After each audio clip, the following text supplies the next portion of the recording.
제가 2주 전 설교에서 소개해드렸던 그 무엇이 나를 살아있게 만드는가 이런 제목의 책을 언급해드렸는데요. 이 책의 원래 제목이 랭귀싱, 우리말로 하면은 시들함 또는 시들해짐 이런 뜻을 가진 단어라고 소개해드렸습니다. 이 책 제목 그대로입니다. 이 책 내용을 보면 시들어가는 삶, 또 우리를 지치게 만드는 세상에서 다시 살아있음을 느끼는 방법, 이런 내용을 다루고 있는 책입니다. 그 저자는 이 시들해지는 인생, 이 시들해진 정상에 대해서 설명을 하면서 삶이 멈춰있는 듯한 느낌, 그리고 겉으로는 일상이 굴러가고 있지만 그 내면은 무기력과 무감각 속에 갇혀있는 상태, 이걸 이제 랭귀싱, 시들해짐 이런 단어로 설명을 하는데요. 그 책에서 소개하는 몇 가지 정상을 말씀을 드리자면 이런 겁니다. 아무것도 하기 싫고 무기력한 의욕 저하 상태, 또 일이나 관계, 공부에 몰입이 되지 않는 집중력 저하 상태, 또 이런 거, 기쁨이나 슬픔 같은 감정조차 잘 느껴지지 않는 무감각한 상태, 그리고 또 살아있는 것 같은데 살아있는 이유를 잘 모르겠다는 의미 상실의 상태, 이런 증상들이 시들해짐의 증상이라 그러고요. 이 시들해짐의 증상은 이거는 우울증도 아니고 번아웃도 아니지만 이런 상태가 장기화되면 이게 우울증으로 발전할 수 있는 위험한 상태이다. 이거를 강조하는 게 이 시들해짐, 이 책에 나오는 내용입니다. 그러면서 이 멈춰버린 상태와 같은 무기력한 삶을 다시 활력 있는 삶으로 바꾸는 5가지 방법. 미국 사람들은 그 책 쓰는 방식이 이런 것 같아요. 7가지 방법, 10가지 방법 그러는데 여기 이제 5가지 방법을 쭉 설명을 하는데요. 그 중에 하나가 이겁니다. 그 삶의 목적을 회복하는 것. 그래서 삶의 목적을 회복하여 자기만을 위한 삶이 아니라 타인과 세상에 의미 있게 기여하는 삶을 사는 것. 이게 이 시들해짐을 벗어나는 거예요. 그래서 이 책에 보면은 이 시들하고 무기력해진 정상을 벗어나는 대안으로 타인, 다른 사람들과 세상에 의미 있게 기여하는 목적이 있는 삶을 살아가거라. 이게 대안 중에 하나라는 겁니다. 저는 이런 내용을 다루고 있는 이 책을 보면서 이게 오늘 본문이 강조하고 있는 그것과 너무 똑같다는 생각이. 자, 오늘 본문 다시 한번 보십시오. 에베소서 5장 8절 9절. 너희가 전에는 어둠이더니 이제는 주 안에서 빛이라. 빛의 자녀들처럼 행하라. 빛의 열매는 모든 착함과 의로움과 진실함에 있느니라. 이게 겉으로 보면은 타인과 세상을 위하여 헌신해라, 네가 희생해라, 이런 것처럼 오해하기가 쉽지만 실제적으로 우리에게 이런 말씀을 주시는 것은 이게 우리 인생을 시들하지 않게 만드는 동력이라는 거예요. 그렇게 살아가시는 분 다 아실 것입니다. 최근에 황가람이라는 가수가 부른 나는 반딧불, 저는 이 노래를 전혀 모르고 있다가 우리 교역자들이 이제 우리 순장님들 한번 격려해 드린다고 이걸 개사해가지고 너무 인상적이어서 제가 이제 검색을 제가 해봤더니 그 교역자가 너무나 아름다운 가사를 다 망쳐놨더군요. 이게 진짜 아름다운 가사였는데 제가 근데 그분께 고맙게 생각하는 게 그분 때문에 이 노래 가사를 제가 알게 된 거거든요. 요즘은 이거를 제가 따로 옮겨 적어 놓고 있습니다. 내용을 여러분 아는 분 많으시는데 앞부분 제가 읽어드릴게요. 가사가 이렇습니다. 나는 내가 빛나는 별인 줄 알았어요. 한 번도 의심한 적 없었죠. 몰랐어요. 난 내가 벌레라는 것을. 그래도 괜찮아. 난 눈부시니까. 나는 하늘에서 떨어진 별인 줄 알았어요. 소원을 들어주는 작은 별. 몰랐어요. 난 내가 개똥벌레라는 것을. 그래도 괜찮아. 나는 빛날 테니까. 정말 제가 마음이 뭉클하더라고요. 모두가 다 그렇게 어린 시절을 보내잖아요. 난 특별한 존재고, 나는 빛나는 별과 같은 존재고, 나는 온 우주의 중심으로 살아갈 만한 그런 존재라고 그렇게 인생을 시작했는데, 이제 세월이 흘러가고 자기를 깨달아갈수록 나는 찬란하게 빛나는 별과 같은 존재이기는커녕 나는 개똥벌레처럼 작고 초라한 존재라고. 이걸 모두가 다 겪어가는 과정인데, 그 가사에서 제가 감동이 되는 건 난 괜찮아. 그래도 괜찮다는 겁니다. 비록 자신이 자기가 생각한 것만큼 크지도 특별하지도 않는다 할지라도 자기는 여전히 자기만의 방식으로 빛날 수 있기 때문이다. 개똥벌레는 별과 같이 찬란한 빛을 내지는 못하지만 방식은 똑같지 않느냐. 그러니까 이 가사는요, 그 자기 정체성에 대한 오해, 그리고 그것이 오해라는 걸 그 깨달음, 그럼에도 불구하고 포기하지 않는 자기 수용과 희망. 난 괜찮아. 난 개똥벌레라도 괜찮아. 이게 저는요, 마태복음 5장 14절에서 16절 예수님이 주신 말씀 그대로인 것 같아요. 너희는 세상의 빛이라. 산 위에 있는 동네가 숨겨지지 못할 것이요, 사람이 등불을 켜서 말 아래에 두지 아니하고 등경 위에 두나니 이러므로 집안 모든 사람에게 비치느니라. 이같이 너희 빛이 사람 앞에 비치게 하여 그들로 너희 착한 행실을 보고 하늘에 계신 너희 아버지께 영광을 돌리게 하라. 착한 행실은 큰 행실이 없고 작은 행실이 없는 겁니다. 착한 행실은 그냥 착한 행실이에요. 개똥벌레가 비춰주는 너무나 미약한 불빛이나 하늘에서 찬란하게 빛나는 저 별이 비추는 빛이나 빛을 발광한다 그러잖아요. 빛을 발하는 거 똑같다는 거예요. 그래서 그 노래에서 난 괜찮아. 난 개똥벌레라도 괜찮아. 에베소서 2장 10절에서 예수 믿는 사람은 이렇게 규정합니다. 우리는 그가 만드신 바라 그리스도 예수 안에서 선한 일을 위하여 지으심을 받은 자니. 선한 일을 위하여 크게 지은 바다가 아니에요. 선한 일을 위하여 지으심을 받은 자니, 이 일은 하나님이 전에 예비하사 우리로 그 가운데 생하게 하려 하심이니라. 그래서 여러분, 우리가 우리를 지치게 만드는 이 세상에서 시들어짐 증상에 빠지지 않을 수 있는 건, 그게 개똥벌레건 그게 별과 같이 엄청난 일이건 나는 이런 존재라는 거. 그래서 난 괜찮아. 난 개똥벌레라도 괜찮아. 이게 우리 그리스도인이 가져야 되는 메시지라고 저는 생각하거든요. 이런 의미에서 저는 지난 주일에는 본문 5장 8절을 중심으로 이제 말씀을 살펴보았고, 절대 그렇게 말씀을 못 끝내겠는 거예요.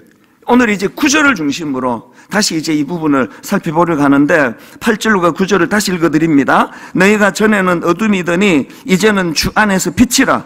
빛의 자녀들처럼 행하라. 그리고 9절, 빛의 열매는 모든 착함과 모든 의로움과 모든 진실함에 있느니라. 그래서 이제 우리가 이 시들해지는 삶, 세상은 우리를 끊임없이 경쟁으로 몰고 가, 끊임없이 우리를 넌 개똥벌레야, 그래서 우리를 시들하게 만드는 것이 이 세상의 목표라면, 그게 놀아나지 않기 위해서 우리가 이제 오늘 본문을 가지고 시들해진 삶에서 벗어나기 위한 3가지 열매, 이걸 이제 좀 나누기 원하는데요. 첫 번째, 착함입니다. 착함. 선함, 이렇게 설명해도 되고요. 빛의 열매는 모든 착함. 이게 빛의 열매래요. 여러분, 이제 우리 어둠의 자식이 아니고 우리는 빛의 자녀라는 거 여러분 확신하십니까? 그리고 빛의 자매가 맺어야 되는 열매가 있다면 놀랍게도 성경이 그것이 착함이래요. 착함. 선함. 여기 나오는 착함은 헬라어로 아가도시네 이런 단어인데요. 이 단어는 우리가 사용하는 그저 단순히 착하고 부드러운 성격을 말하는 게 아닙니다. 여기 나와 있는 아가도시네는요, 적극적으로 타인을 향해 유익을 베푸는 이타적인 성품, 그리고 이타적인 행동, 이게 착함이에요. 그냥 타고나기를 아주 순하고 부드럽게 태어난 건 성경이 말하는 착함은 아니에요. 그 좀 까칠한데 성깔도 있는데 하나님은 얘는 착한 애야. 어떤 사람이 착하다고요? 적극적으로 타인을 향해 유익을 베푸는 이타적인 성품, 이타적인 행동, 이런 행동을 성경은 착하다 그래요. 착한. 그러니까 이 단어는 그 내면의 선한 성품이 안에만 있는 게 아니라 구체적인 행동으로 이것이 나타나는 거죠. 여러분이 잘 아시는 누가복음 10장에 나오는 강도 만난 자를 도와준 사마리아 사람, 그 사람을 모든 사람이 예수 믿는 사람은 다 그래서 선한 사마리아인이라 그러잖아요.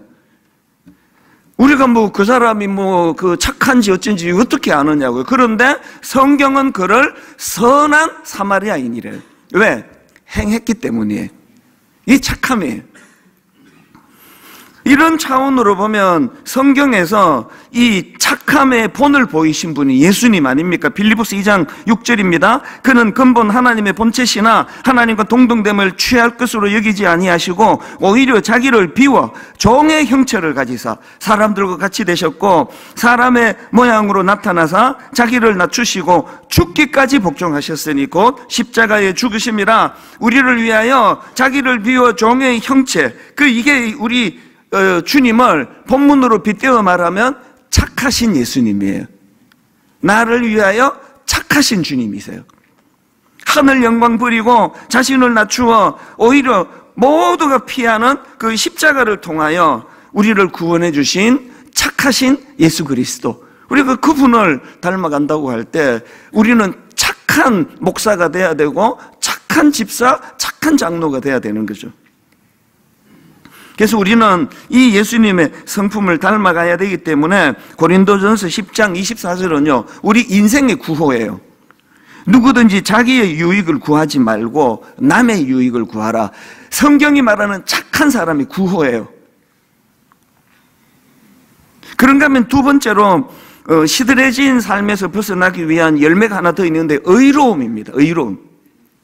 우리는요 착하여야 될 뿐만 아니라 의로워요. 의로움. 9절입니다. 빛의 열매는 모든 착함과 의로움. 여기서 말하는 의로움은 헬라어로 디카이오시네라는 단어인데요, 이 단어는 단순히 세상에서 말하는 그 의로움, 그 공정함, 올바른 행동, 이런 뜻을 넘어서 더 깊은 의미를 갖고 있습니다. 이 디카이오슈네, 여기서 말하는 의로움이라는 것은 하나님 앞에서 바르게 살아가는 삶의 태도, 하나님 앞에서 바르게 살아가는 삶의 태도, 그러니까 하나님과의 바른 관계에서 나오는 정직하고 올바른 삶, 이게 의로움이에요. 그래서 여러분 중에는요, 우리 교역자 중에도 있습니다, 타고나기를 착하게 정직하게 타고난 사람이 있어요. 우리 집 애들을 이렇게 봐도 약간의 편차가 있습니다. 타고나기를 절대 거짓말 잘 못하고, 우리 교회를 지나갔던 목사님 중에도 그런 분이 계시거든요. 그 왕재천 목사라고, 그 분리개척 1호예요. 이분은 이름만 좀 교만하고요, 정말 겸손한 분이에요. 이 왕재천 목사님을 제가 가까이서 지켜보면서 나이는 저보다 더 아래지만 정말 존경이 나오더라고요. 어떻게 이렇게까지 정직할 수 있나? 그러나 신앙적으로는 저는 왕 목사가 참 별로 좋은 성품이 아니라 생각해요. 왠지 아시죠? 원래는 착하지도 않고 정직하지도 않은데, 원래는 그런 성격이 아니고 어릴 때부터 막 거짓말도 잘하고 그랬는데, 내가 예수 그리스도를 만나고 그 주님과의 바른 관계 속에서 내가 이제 이 정직함을 후천적으로 노력해서 생기는 그 사람이 귀한 분이에요. 그래서 우리 왕재천 목사님을 신앙 모델로 삼지는 않습니다. 그 이름도 교만하고. 그래서 여러분 중에 왕재천 목사님 과가 있어요.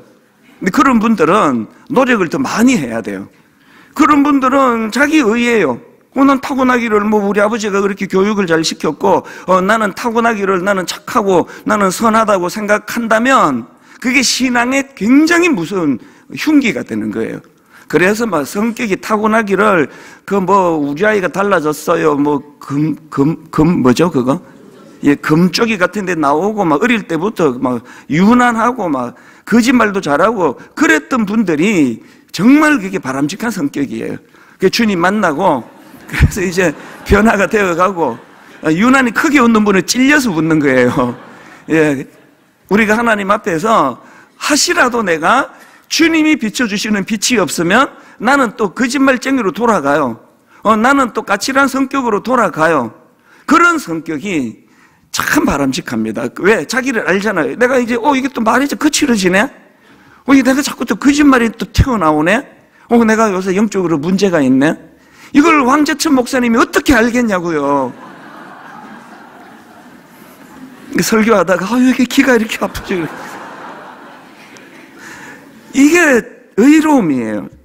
그래서 우리는요, 타고나기를 의롭게 타고났던 후천적으로 은혜를 받아서 그렇건 우리는 의로워야 돼. 성경에서 그 대표적인 인물이 있는데 다니엘입니다. 그를 시기하던 정적들이 온갖 방법으로 그 흠을 잡으려고 하지 않습니까? 그랬더니 다니엘 6장 4절, 다니엘을 묘사하는 걸 보세요. 이에 총리들과 고관들이 국사에 대하여 다니엘을 고발할 근거를 찾고자 하였으나 아무 근거, 아무 허물도 찾지 못하였더니, 이 의로움이에요. 그 적들이요, 다니엘을 고발할 근거를 찾고자 하였으나 아무 근거, 아무 허물도 찾지 못하였으니 이는 그가 충성되어 아무 그릇됨도 없고 아무 허물도 없음이었더라. 이게 우리가 세상에 보여줘야 될 의로움입니다. 그런가 하면은 세 번째로 이 시들해진 삶에서 벗어나기 위한 열매가 하나 더 있는데 진실함입니다. 진실함. 9절, 빛의 열매는 모든 착함과 의로움과 진실함에 있느니라. 여기 나오는 이 진실함이라는 단어는요, 헬라어로 알레데이아라는 단어인데요, 문자적으로는 이게 그 숨겨진 것이 없는 상태, 감추어진 것이 없는 상태, 감추지 않고 있는 그대로 드러나는 것, 이게 성경이 말하는 진실이에요. 여러분, 우리 인간을 그 연극 배우라 그러잖아요. 그래서 내면에 있는 자기 생각하고 겉으로 드러내는 것이 완전히 다른 가면을 쓴 존재다, 그런 이야기들을 많이 하잖아요. 그런데 예수 그리스도를 우리가 빛으로 모시면, 빛 대신 주님이 저를 조명하면 이제 가면이 벗겨져요. 그래서 이렇게 이중적으로 사는 걸 못 견뎌해요. 너무 그게 스스로가 역겹고 추해가지고 이중적으로 사는 걸 견딜 수가 없습니다. 왜? 빛이 자꾸 비치니까요. 빛이 자꾸 자기를 비추니까 그렇게 가면 쓰고 살아가는 걸 못 견뎌하기 때문에 진실해질 수밖에 없는 거죠. 안과 밖이 투명해져 가는 과정, 이게 그 성경에 나오는 인물 요셉 아닙니까? 요셉은 그가 혼자 있을 때도, 감옥에 있을 때도, 유혹 앞에 노출되어 있을 때도, 그 제가 여러 번 말씀드렸지만 당신 남편이 모든 걸 다 허용했는데 당신만 금했을 텐데 내가 어찌 당신의 남편에게 죄를 지으릴까요? 아니라 내가 어찌 하나님께 죄를 짓겠습니까? 지금 요셉은 그 당신 남편을 상대하지 않는 거예요. 요셉은 하나님을 상대하는 거예요. 이게 진실이에요. 인간은요, 겉만 보고 판단하기 때문에 감쪽같이 속일 수 있습니다. 오래전에 나온 책 중에서 그 아무도 보는 이 없을 때 당신은 누구인가, 이런 제목의 책이 있는데, 이 책의 저자는 그 당시에 윌로우 크릭 교회라는 아주 우리나라에서도 알려진 유명한 교회인데요, 그 빌 하이벨스 목사님이었습니다. 그래서 저도 그 책을 사서 보면서 은혜를 많이 받았습니다. 아무도 보는 이 없을 때 당신은 누구인가. 그랬는데 이 저자 빌 하이벨스 목사님이 몇 년 뒤에 그 성적인 스캔들로 교회를 사임해가지고 제가 그 책을 버렸어요. 그리고 필요해서 또 중고로 또 샀습니다. 그때 괜히 버렸다 그러면서. 왜? 내용이 좋으니까요. 내용이 좋으나 그 저자는 진실되게 쓴 책이 아니라 그냥 설교하고 책 팔려고 쓴 책이니까 아무리 책 내용에 제가 감동을 받아도 은혜는 받지 못하더라고요. 왜? 진실한 책이 아니기 때문이에요. 오늘 우리가 겉과 속이 다른 삶이 아니라, 그리고 보이지 않는 자리에서도 하나님을 의식하고 살았던 요셉처럼 누구라서 완벽하게 그러겠습니까? 저인들. 그러나 적어도 노력은 하셔야죠. 여러분, 적어도 우리가 하얀 색깔이 우리가 추구하는 거라면 그래도 시커먼 색깔을 방치할 수는 없잖아요. 그 노력은 하셔야죠. 조금씩이라도.